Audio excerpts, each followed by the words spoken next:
হাসান আজহারি ভাইয়ের কাছে কি আছে? ধর্মীয় জ্ঞান বেশি, যেহেতু উনি মিশর আল আজহার বিশ্ববিদ্যালয়ের বিপি ছিলেন এবং ওইখান থেকে পড়ালেখা করেছেন, তার যোগ্যতা বেশি। তো আমরা যারা সবাই বলতেছি ইসলামের একটা সমাজ রাষ্ট্র ওনারা গঠন করবেন, তাহলে ৮ আসনে অবশ্যই হাসান আজহারি ভাইকে দিতে হবে।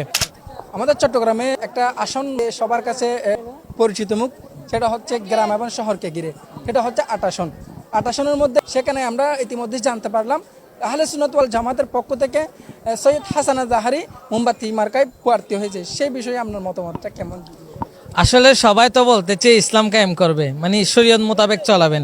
তাহলে ৩ জন প্রার্থীর মধ্যে বিবেচনা করতে হবে ইসলামের জ্ঞান কার কাছে বেশি আছে ৮ আসনের মধ্যে। তাহলে আপনি একদম চোখ বন্ধ করে নিয়ে নিতে পারবেন হাসান আজহারি ভাইয়ের কাছে কি আছে।